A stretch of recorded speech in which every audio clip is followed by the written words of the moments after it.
Today, we're diving into one of the most intriguing practices of ancient Egypt, mummification. This ritual went far beyond mere body preservation. It was a sacred process, intricately tied to the Egyptians' belief in the afterlife. Ancient Egypt, renowned for its magnificent pyramids and powerful pharaohs, is perhaps best known for its elaborate death rituals, which included the mummification of bodies to ensure the soul's journey beyond death. To understand mummification, we first need to explore the Egyptians' worldview and the importance they placed on the afterlife. For the Egyptians, life was but a short chapter before a journey to a place of eternal peace, a paradise they called the Field of Reeds. Here, the soul would live on in bliss if it could reunite with its physical form.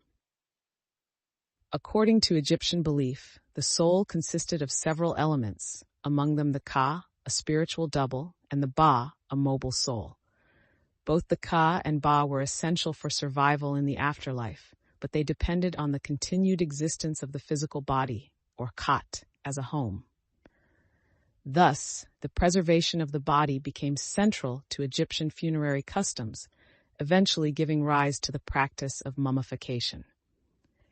Over centuries, the Egyptians refined this process, ultimately achieving one of the most complex preservation techniques known to the ancient world.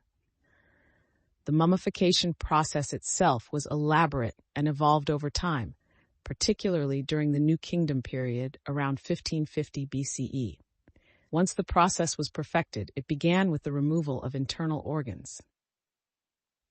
Since organs decay quickly, the embalmers first made an incision along the left side of the body to extract the stomach, liver, intestines, and lungs. These organs, considered vital yet prone to rapid decay, were each individually preserved in canopic jars, special containers topped with lids that bore the faces of the four sons of Horus, each tasked with protecting a different organ. The heart, however, was treated with great care. Egyptians believed it was the seat of intelligence and emotions. Unlike other organs, the heart was left inside the body to weigh against the feather of Ma'at, the goddess of truth, in the final judgment ceremony in the afterlife. Once the internal organs were removed, attention turned to the brain. While modern science considers the brain a vital organ, the Egyptians had little regard for it in the afterlife, believing it to be insignificant. Using a hook-like tool, embalmers would break up and remove the brain through the nose, a process known as excerebration. With the body now empty of organs, the next stage was crucial: dehydration. To prevent the body from decaying, embalmers packed it with natron, a naturally occurring salt found along the Nile. Natron acted as a powerful desiccant, drawing moisture out of the body over a 40-day period, which was essential to halting decay. After the body dried, the natron was removed, and embalmers cleaned the corpse. Oils and resins were then applied to soften the skin and ensure flexibility, which helped maintain the body's shape for eternity. To further restore its appearance, embalmers would sometimes stuff the body with sawdust, linens, or other materials, even wrapping each finger and toe to retain its original form.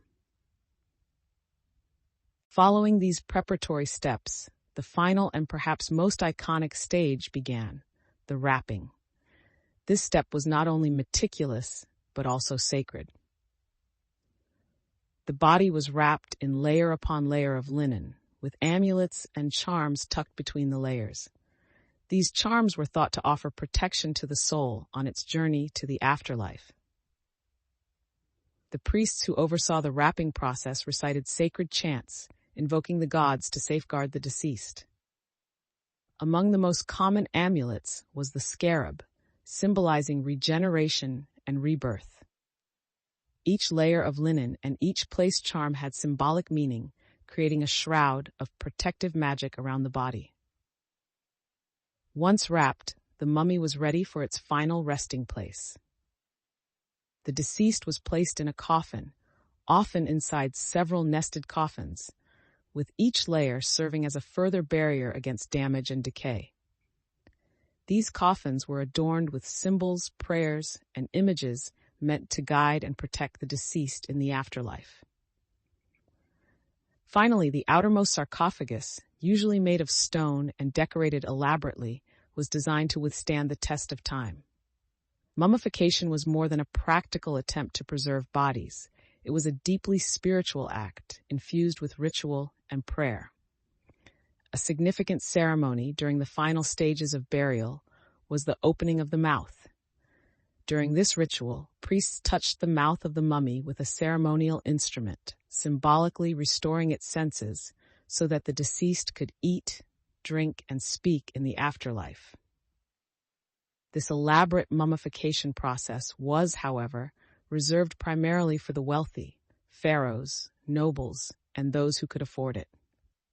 Common Egyptians often received simpler burials with variations in preservation methods depending on resources.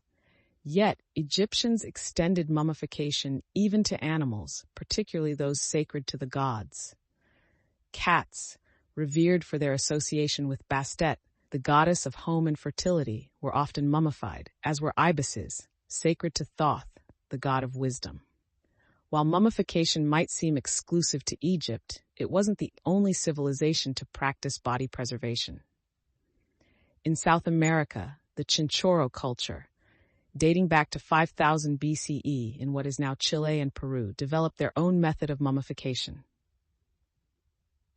The Chinchorro people would disassemble the body and reconstruct it with materials like clay and reeds to preserve it, making them among the earliest known practitioners of mummification.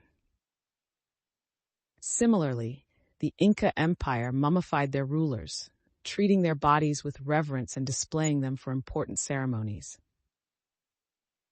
In the Canary Islands, the Guanches, indigenous to the islands, developed their own techniques inspired by a blend of African and Mediterranean traditions. Even in Asia, some Buddhist monks in China and Japan engaged in a practice called Sokushin Butsu, where they mummified themselves through extreme fasting and meditation, leaving their bodies naturally preserved in a sitting meditative position. North America, too, had its instances of mummification. Certain Native American cultures preserved bodies naturally in arid caves, where the dry climate allowed for long-term preservation without artificial embalming techniques. In summary, mummification in Egypt was a complex, sacred process reflecting deep spiritual beliefs in the afterlife and the need for preservation. While other cultures developed their own distinct practices, Egypt's detailed, ritualized mummification remains one of the most well-known and revered forms of preservation in history.